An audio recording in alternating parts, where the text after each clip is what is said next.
d'autres, Seigneur. Et je pense qu'il est nécessaire de lui dire merci. Soyez dans la reconnaissance de notre papa qui nous a tant donné.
Merci, merci, merci pour nos enfants. Merci, merci, Seigneur. Merci.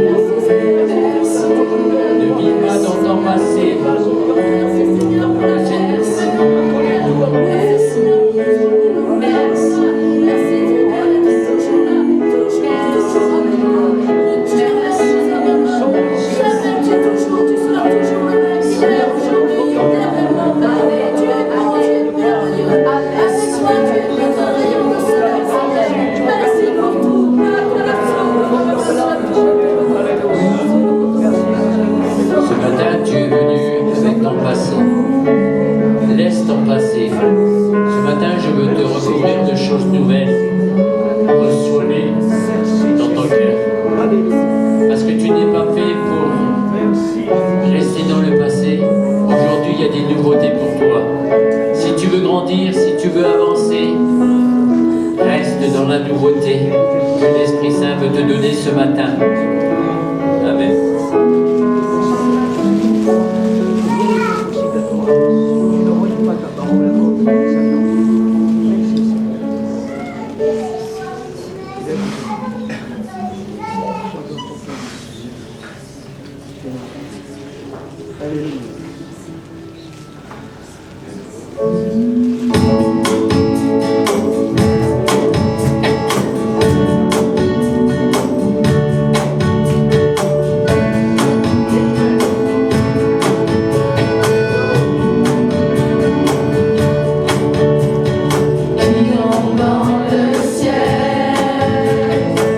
Semblable à toi,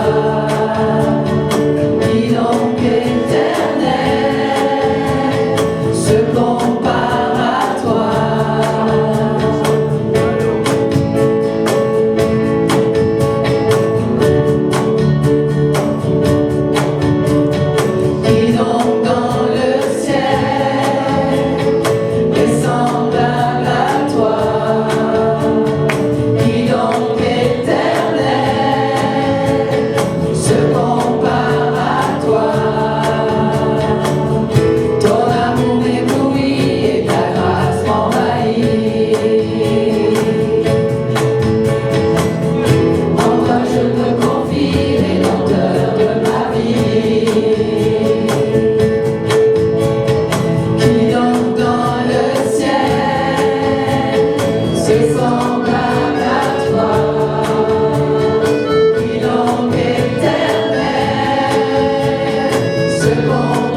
Tu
arrive, préparez-vous, je suis ça.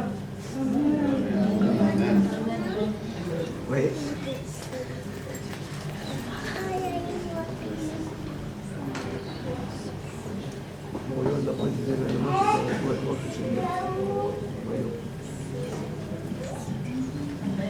Le ciel est ouvert, je suis parmi vous.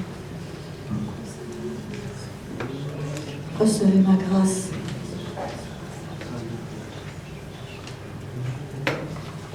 Approche-toi du trône de grâce.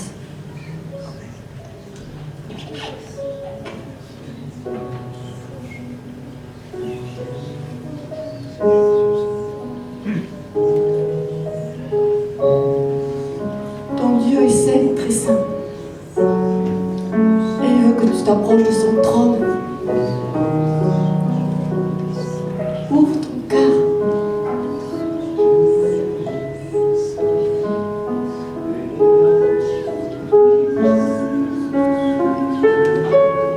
Il est là, présent au milieu de nous.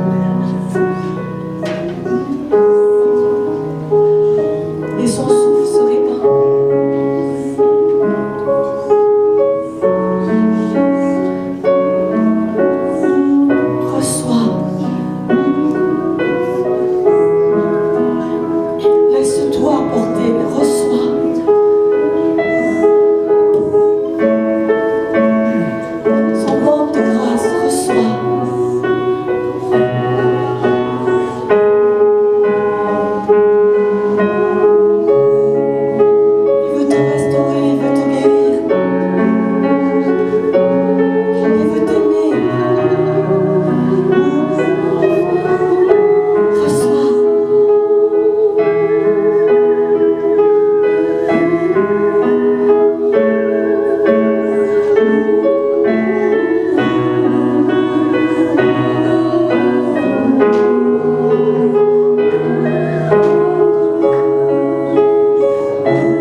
Merci Saint-Esprit.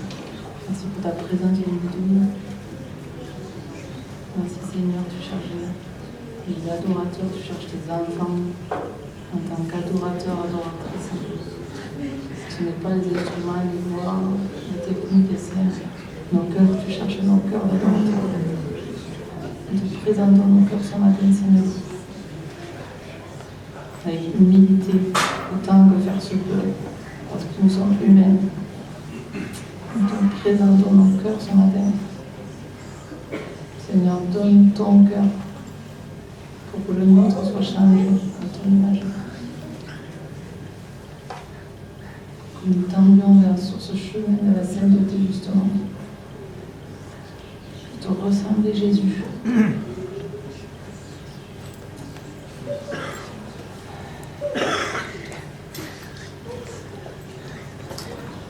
Témoignage à vous donner en quelques minutes. Et c'était très fort sur mon cœur là. Moi, je vis un miracle depuis plusieurs années dans ma maison et dont je ne parle pas, parce que je sais que c'est entre le Seigneur et moi.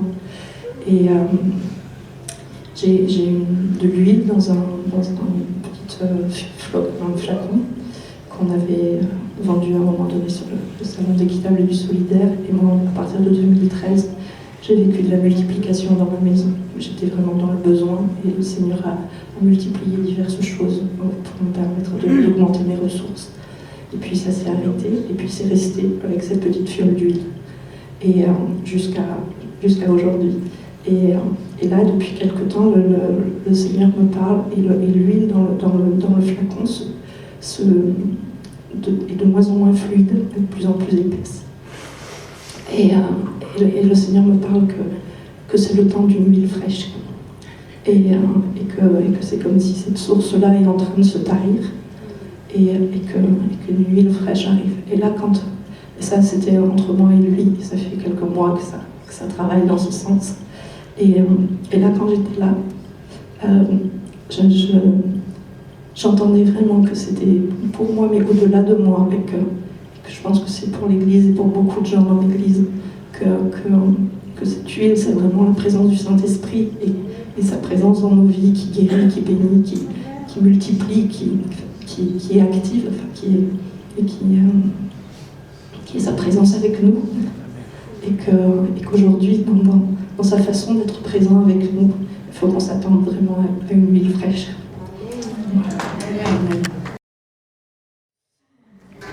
C'est une joie d'être parmi vous et puis d'être dans la maison du Seigneur. C'est une joie de l'adorer et d'être dans sa présence. Alors ne vous inquiétez pas, peut-être je vais m'asseoir, peut-être je vais me lever. Parfois je suis un peu essoufflée, mais rassurez-vous, je vais bien. Amen. Et je vous remercie chacun pour vos prières. Merci pour sa grâce. Je vais remettre ce temps. Ah, merci Père. Merveilleux Père, glorieux Jésus-Christ. Merci. Merci pour ce jour. Merci. Saint-Esprit, l'Esprit du Dieu vivant. L'Esprit du Dieu vivant ne cesse de parler. Merci. Merci pour une onction fraîche pour ton Église. Merci pour une manne fraîche qui vient comme une rosée du matin.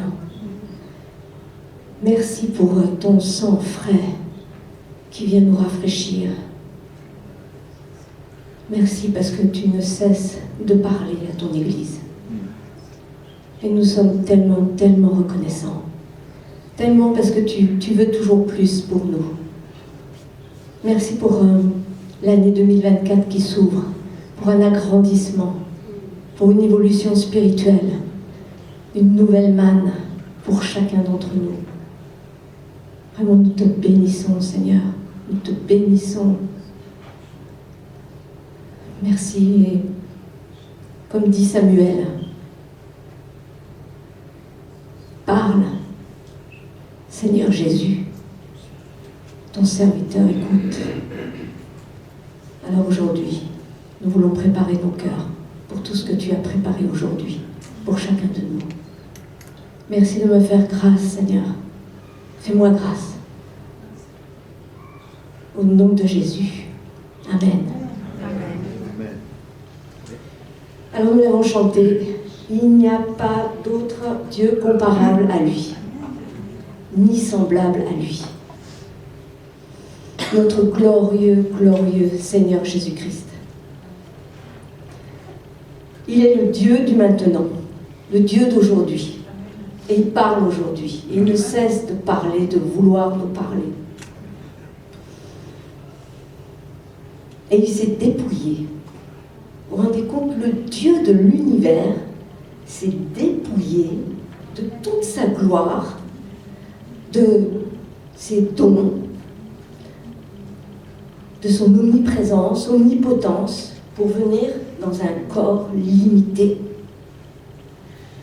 Waouh! Pour nous rencontrer. Jésus, Jésus de Nazareth. Pour nous parler, pour nous rencontrer et pour être en communion avec chacun de nous.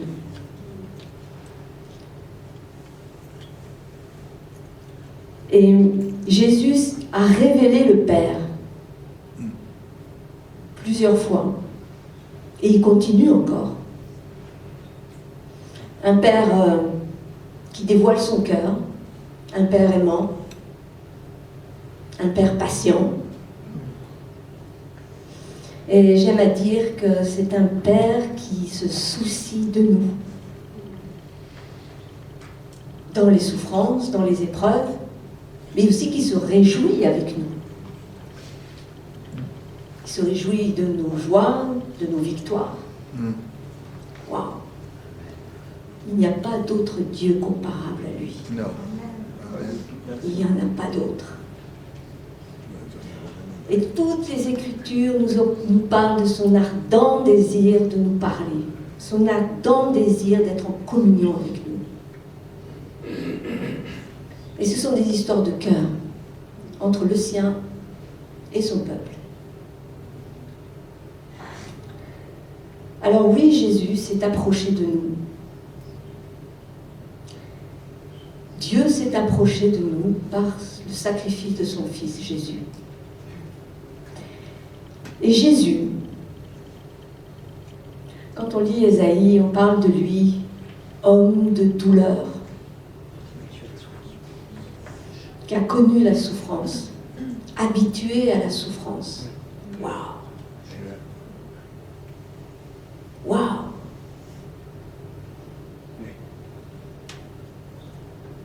Et qui n'a pas vécu de souffrance aujourd'hui? Qui n'a pas vécu un désert dans sa vie? Peut-être parfois même plusieurs déserts. L'épreuve est une donnée de nos vies. Elle fait partie de nos équations. On ne les choisit pas. Je dirais c'est peut-être le mystère de Dieu.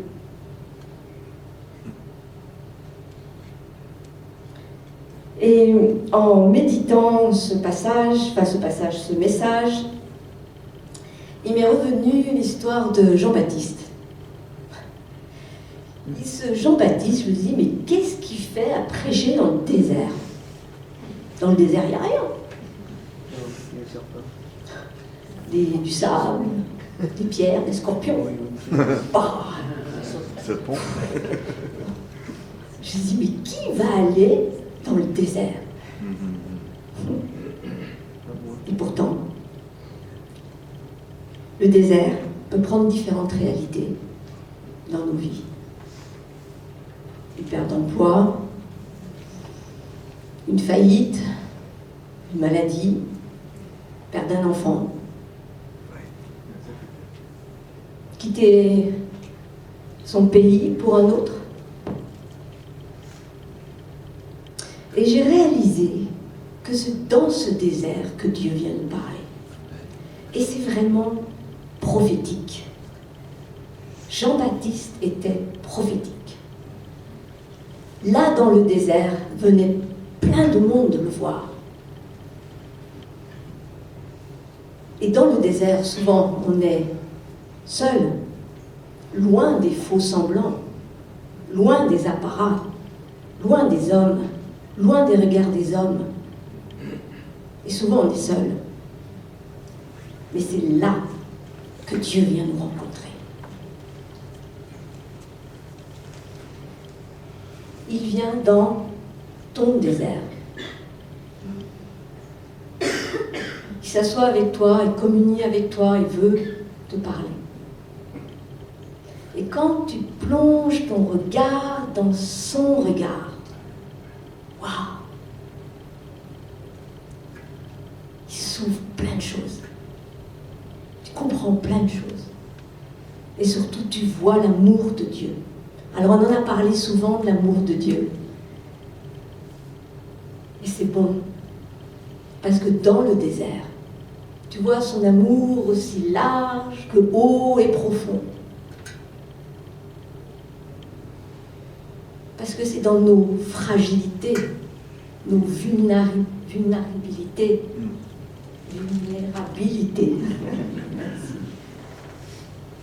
que nos barrières s'abaissent.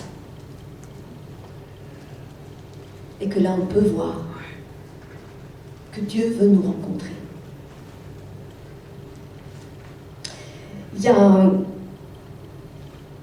Je me suis rappelé aussi de Jésus quand il rencontrait les pharisiens. Et alors, c'est vrai qu'au départ, je me disais, oh là là, mais Jésus, il est dur avec eux, hein, mais plus que dur. Race de vipère, hypocrite. Mais finalement, Jésus les aimait tellement qu'il voulait les bousculer, les faire sortir de leurs ténèbres, de leur nuit.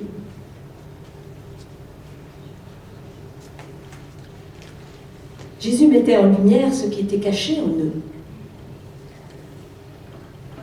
Et Jésus aide à nous ouvrir les yeux. D'ailleurs, il en parle souvent de l'hypocrisie. Jésus, il n'y a pas qu'aux pharisiens. Alors la perception du désert, c'est vrai que elle nous semble, on la vit comme quelque chose de négatif. Ah non, non, non, je veux vite sortir du désert, au secours, sortez-moi de là. Et puis, la seconde étape arrive. Qu'est-ce que tu veux que j'apprenne de tout cela? Et souvent, on veut toujours changer l'extérieur. Mais le désert nous change. Il vient profondément en nous bousculer, nous parler, prendre ce temps de pause, pas pour nous accuser, mais pour connaître le Père et aussi mieux nous connaître. J'aime l'histoire de Joseph. Joseph, j'ai déjà prêché sur Joseph, et alors là j'ai une perception encore. Joseph, Dieu lui donne 2 rêves. Alors 2 rêves extravagants, à un tel point extravagant que le père il a dit alors arrête de rêver, ça va pas ce que tu rêves. Pourtant c'est bien le rêve de Dieu pour Joseph. Et qu'est-ce qui se passe? Il va partir dans le désert, il va partir dans la souffrance. Je crois que c'est 20 années de souffrance à vérifier. Et pendant tout ce temps, dans la vallée sombre, dans lequel Joseph va vivre ces moments difficiles, eh bien Dieu travaille. Et il veut extraire de nos vies le parfum dont il avait déposé en nous, en toi. Comme il l'a fait pour Joseph, puisqu'on connaît la fin de l'histoire. Il a sorti le meilleur. Dieu veut toujours le meilleur pour nous. Que nous devenions meilleurs, afin que le monde puisse en bénéficier. Dieu a des projets ambitieux pour chacun de nous. Mais tout ce temps, tout ce laps de temps, c'est un apprentissage. Joseph a vécu l'apprentissage pendant de longues années.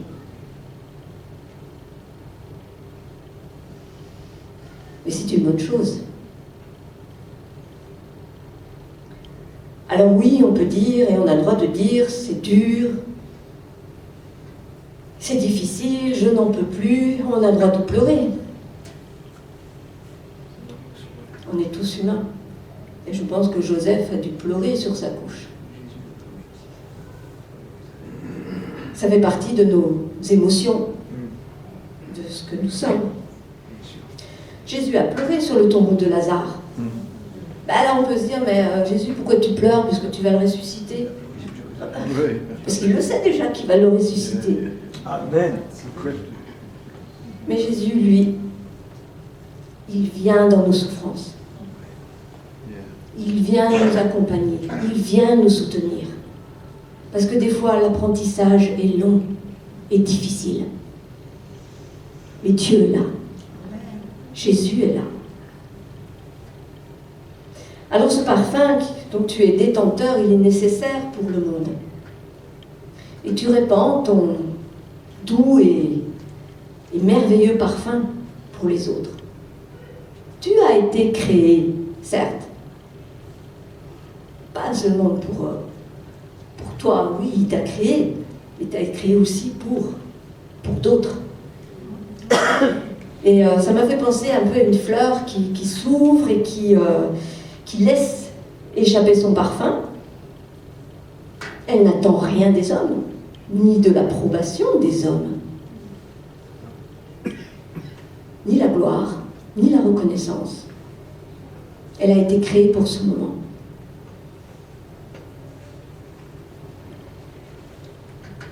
J'ai trouvé le passage dans Jérémie 10, 23. « Je reconnais, Éternel, qu'à l'être humain n'appartient pas sa conduite. Ce n'est pas à l'homme, quand il marche, à diriger ses pas. Corrige-moi, Éternel. » Alors c'est vrai que souvent, le désert, on ne le choisit pas.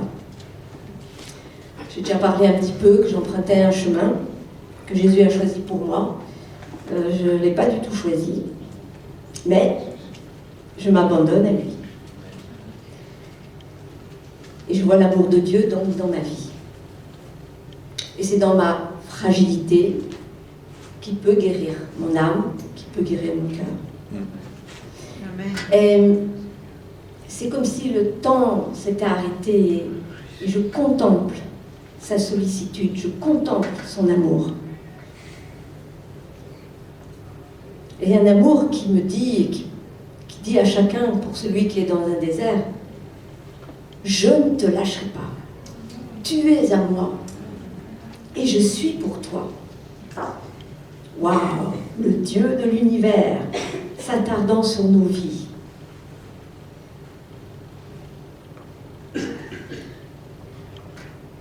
Alors c'est vrai que je ne peux pas le contrôler, je n'aime pas ça, que ça fait mal, mais je lui fais confiance. Il connaît ma douleur et je sais que je ne suis pas seule. Il sait que vous n'êtes pas seul dans votre désert. Aimer Dieu de tout son cœur, c'est s'attarder sur son amour pour nous, sachant qu'il nous aime et qu'il est vraiment pour nous. Il n'y a vraiment pas d'autre Dieu comparable à lui. Et tu es choisi par lui. Et c'est vrai que nos barrières tombent et on devient humble face à l'adversité.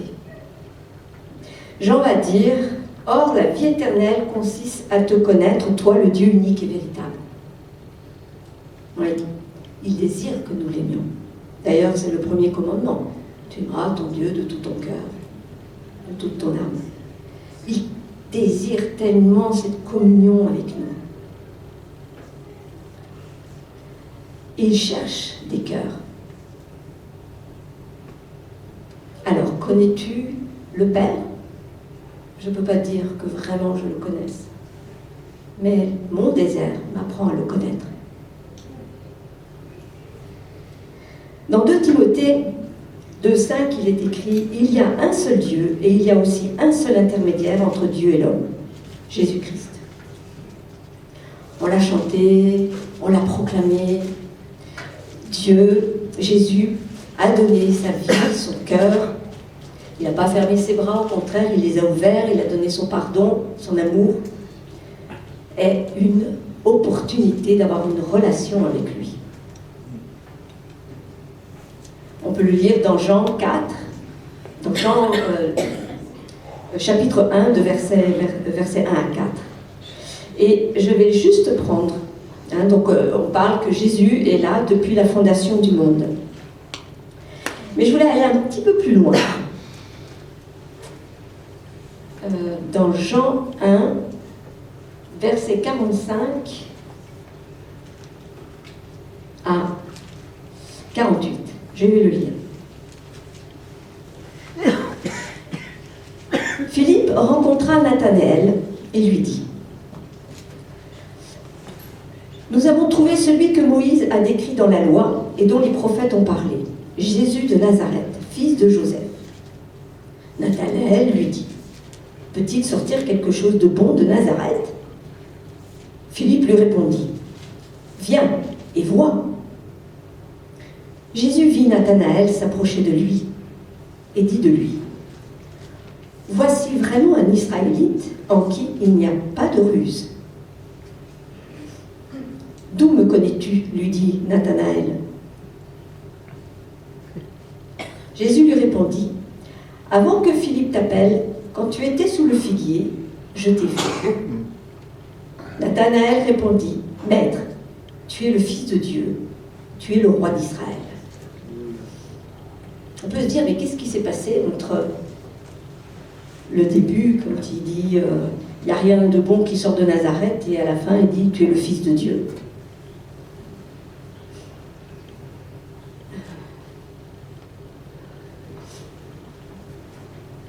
C'est étonnant d'entendre Nathanaël, parce qu'il est sceptique au départ.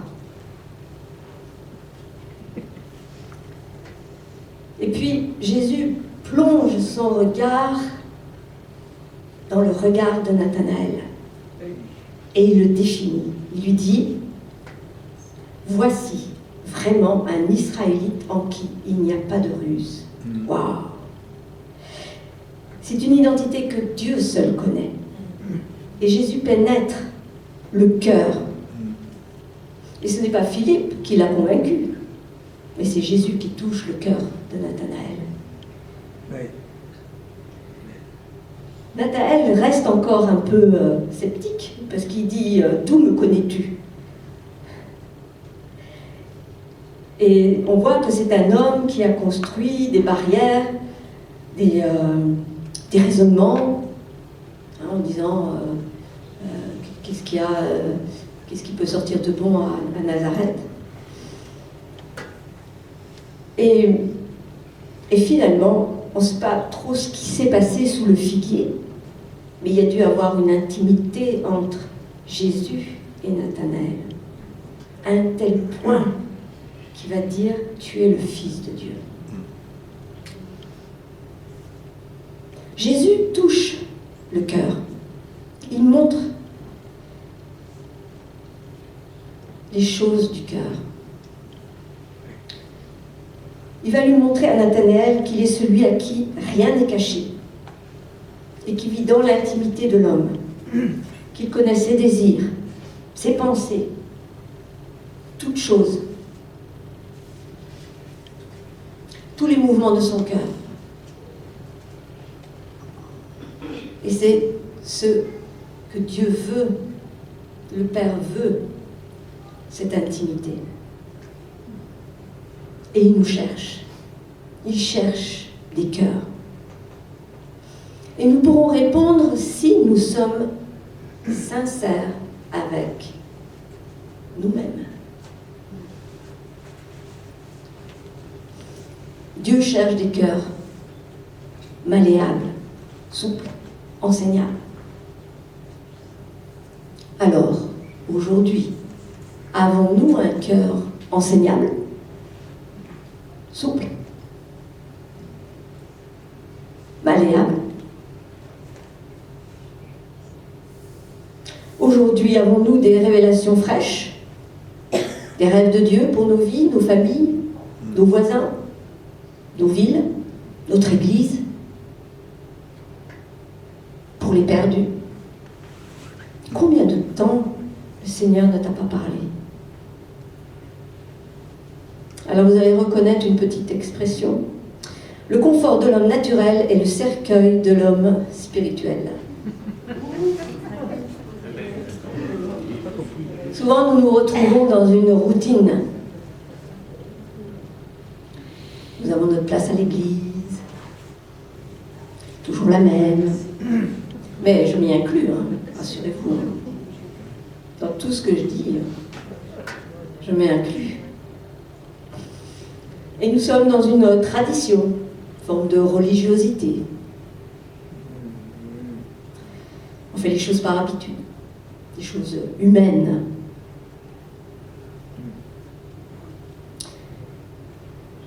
On lit la Bible parce qu'il faut la lire. Et puis il n'y a plus rien qui se passe. Plus de réma. Pas de révélation. Y a-t-il encore ce cœur en toi qui a faim et soif? As-tu encore le désir d'entendre Dieu? Depuis combien de temps n'as-tu pas entendu Dieu te parler? À toi, pas à l'intermédiaire de quelqu'un, mais à toi.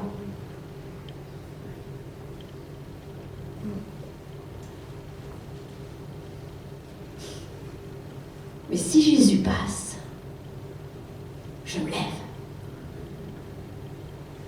Je me lève.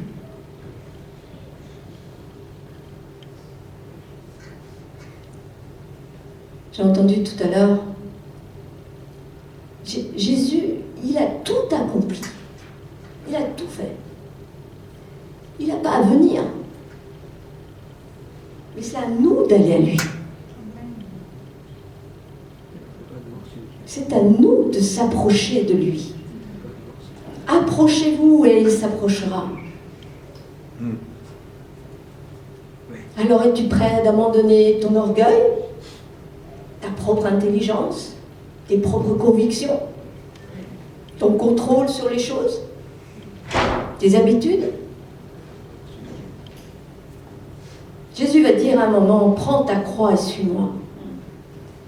Waouh!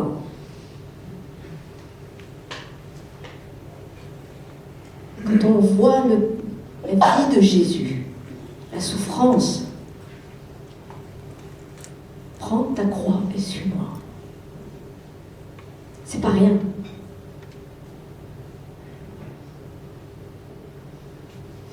Si le Seigneur Jésus te demande de renoncer à quelque chose, bon, c'est un sacrifice, mais tu le fais parce que tu l'aimes, et non pas par obéissance. Parce que tu l'aimes plus que cette chose. Et ça devient un sacrifice d'amour.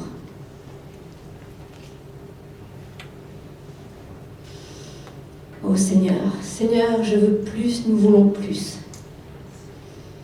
Je veux sortir de ce cercueil. Et si mon cœur s'est conformé à des habitudes, à des formes de religiosité, un seul mot: repentance.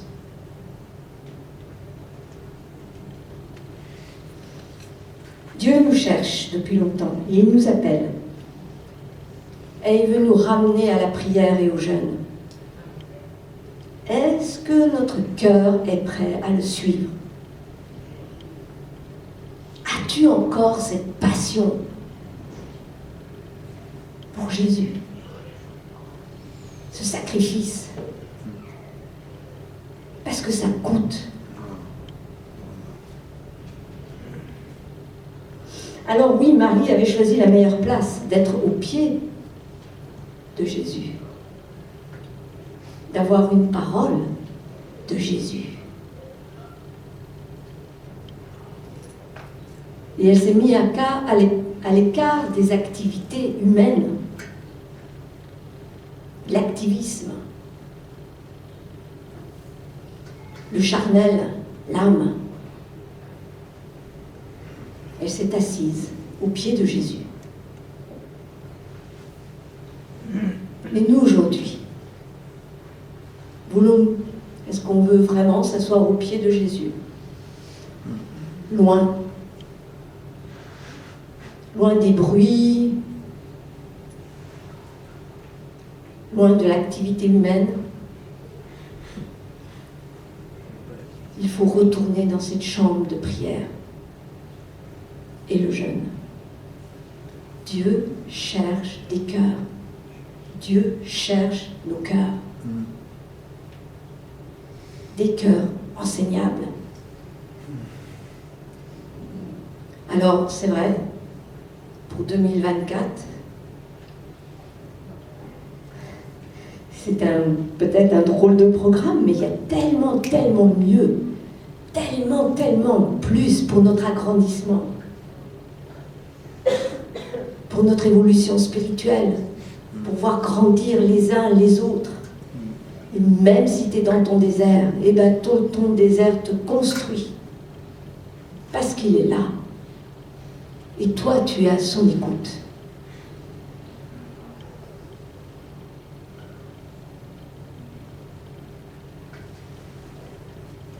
J'ai aimé aussi ce verset dans Jérémie, et après on va prier. Il dit, c'est Dieu qui parle, « Ils seront mon peuple, je serai leur Dieu, et je leur donnerai un même cœur et une même conduite. » Waouh! Il est le fabricant. Et c'est au fabricant qu'il faut venir. C'est lui qui fabrique l'huile. C'est lui qui fabrique la manne. C'est lui qui donne les révélations.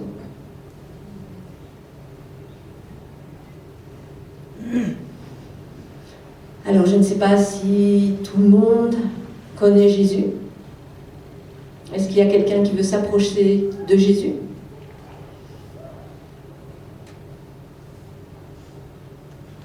Tout le monde connaît Jésus.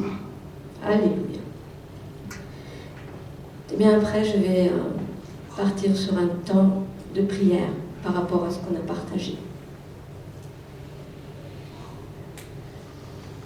Déposer auprès de Jésus, auprès de la croix, nous renoncer certaines choses. Et si on peut avoir un piano ou un piano.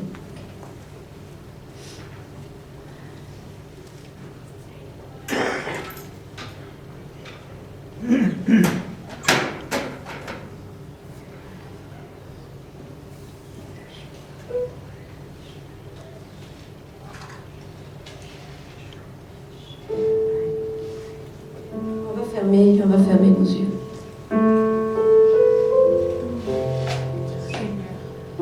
Esprit du Dieu vivant, accompagne-nous ce matin, nous attendons à toi.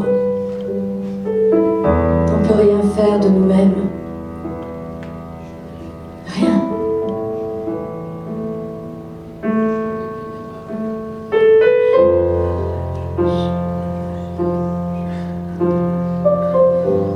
Seigneur, nous te demandons pardon. Pardon pour nos résistances, la froideur de nos cœurs. Nous te demandons pardon d'avoir pris le contrôle comme si nous savions faire. Oh, pardon. Pardon, Seigneur. Pardon. Pardon parce que nous comptons sur nos propres ressources, alors qu'il y a beaucoup mieux avec toi. Ô Seigneur, parle-nous.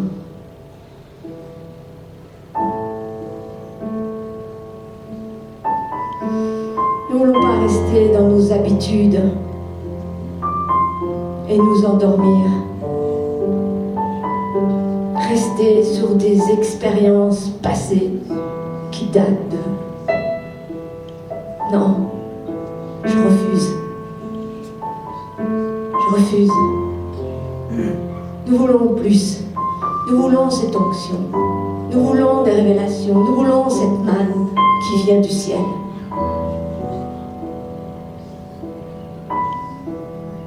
Seigneur Jésus, empêche-nous de contrôler. Empêche-nous de prendre le contrôle, de prendre la place alors que cette place, c'est ta place. C'est la tienne.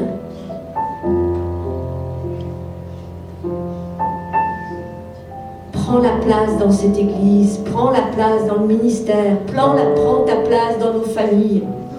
Prends ta place.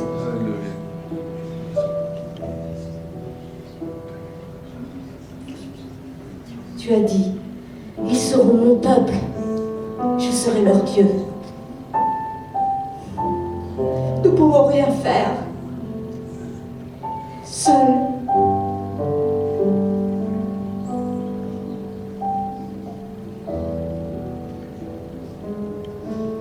Pardon Seigneur de te mettre toujours en second. Pardonne-nous de juger facilement. Pardonne-nous de nous détourner de ta prière, de ta voix, de ta vie.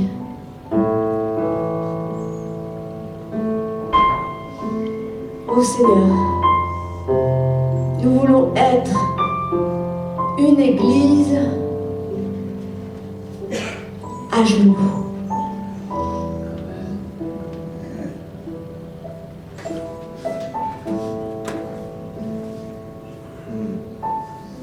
Et Seigneur, tout ce qui te déplaît, prends-le.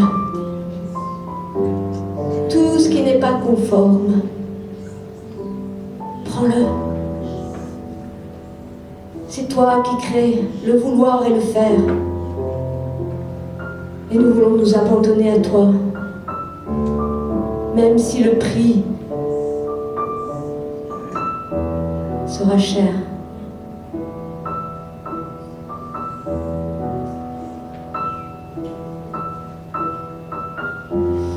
Si tu ne fais pas les choses, à quoi ça sert? Si tu n'es pas là, dans ton église, à quoi ça sert? Parle-nous, Seigneur, parle-nous, montre-nous ce qui est caché dans notre cœur, comme tu as montré à Nathanaël.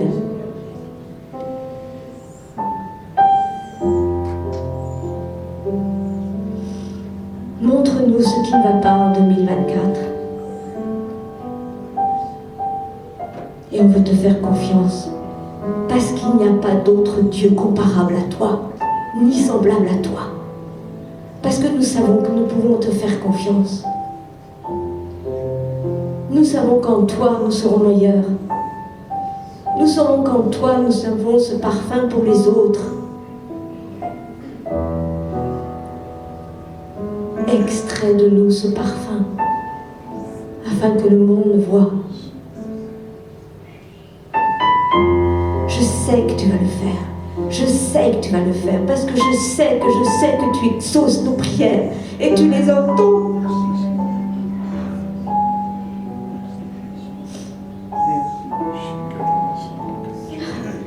Ouvre-nous nos yeux.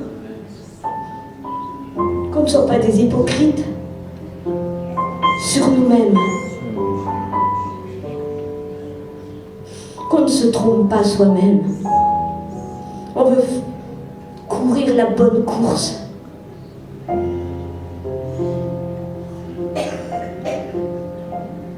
Je sais que tu vas redonner la vie, parce que tu es l'auteur de la vie, et que à nouveau, nous allons réentendre ta voix dans nos cœurs, et que ce sera tellement, tellement fort qu'on ne pourra pas résister. Fais-le, Seigneur, fais-le. Esprit du Dieu vivant, nous avons faim et soif. Nous ne voulons pas rester là. Parce qu'il y a mieux.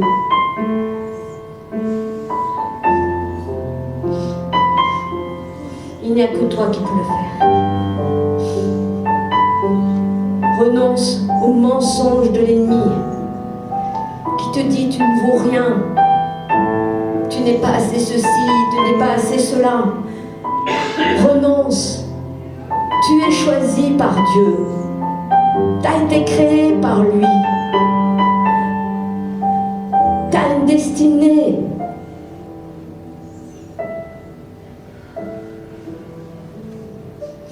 Et arrête de dire je ne suis pas aimé.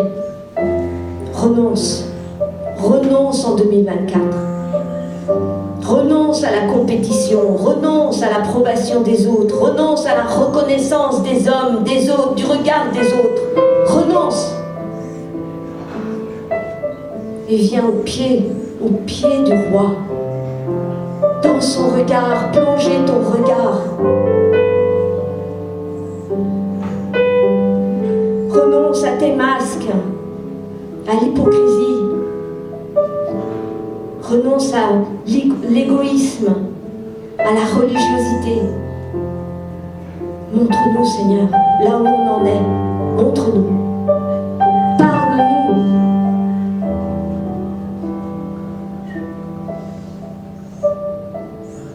Demande au Seigneur qu'il se passe quelque chose dans ta vie dans les prochains jours, dans les prochaines semaines.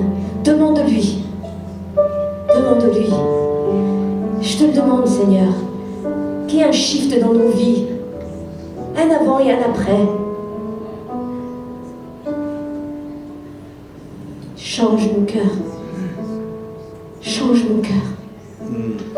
Ce que je ne peux pas faire, fais-le. Il y a tant de choses que je ne peux pas faire. Fais-le, Seigneur. Fais-le. Nous crions à toi. Nous voulons être cette église, cette épouse dont tu attends.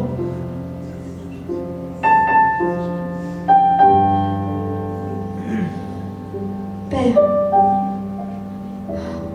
Père tendre, nous te demandons de faire quelque chose de nouveau dans nos cœurs.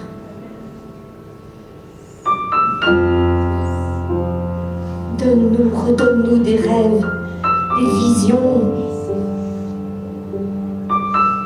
des révélations fraîches pour ceux qui sont autour de nous et pour nos vies, nos enfants, ton Église, les perdus.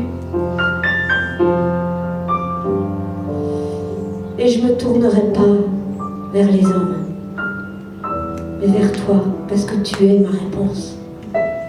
Tu es ma réponse. Tu es ma réponse. Comme dit la parole, c'est pas vos vêtements qu'il faut déchirer, mais déchirons nos cœurs.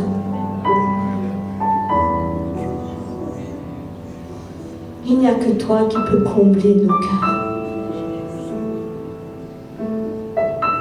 Nous devons recevoir, ton Église doit recevoir une onction fraîche, une révélation fraîche, une manne fraîche.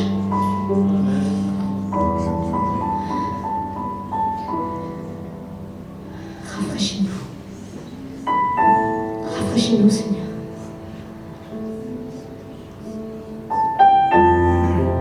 Rafraîchis nos âmes, rafraîchis notre amour, l'amour pour les âmes perdues. Rafraîchis notre amour pour la prière, le jeûne. Rafraîchis Rafraîchis, rafraîchis-nous. Rafraîchis la ferveur, la passion pour ton nom, la passion pour toi.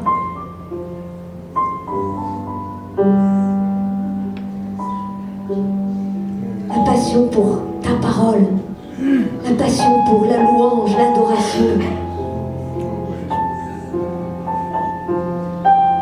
Le temps arrive, le temps arrive. Oh merci, merci Saint-Esprit, merci. Esprit du Dieu vivant, Esprit du Dieu vivant.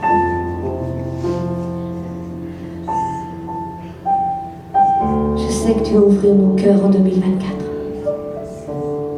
parce qu'il n'est pas possible de rester là.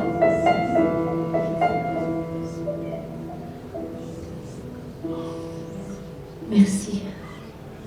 Vraiment, nous te bénissons, glorieux Jésus-Christ. Glorieux Jésus-Christ, toi qui as souffert, homme de douleur. Tes disciples ont souffert.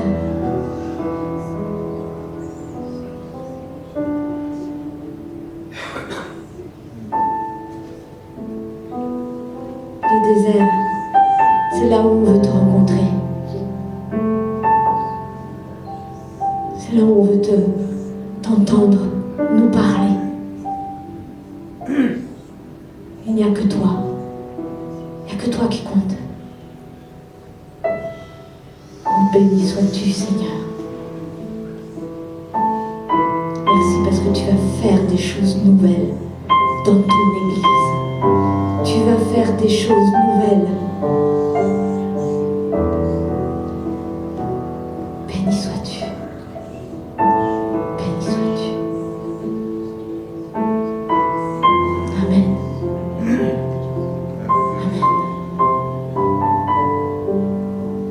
Restez dans sa présence. Restez dans sa présence.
Samuel,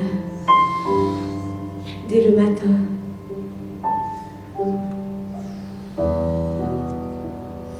Pouvoir dire, parle Seigneur, ton serviteur écoute.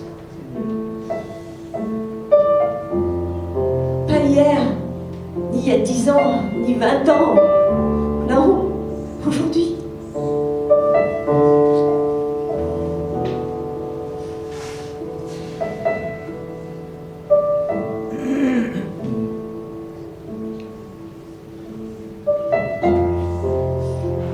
Dieu cherche nos cœurs, souples, malléables et enseignants.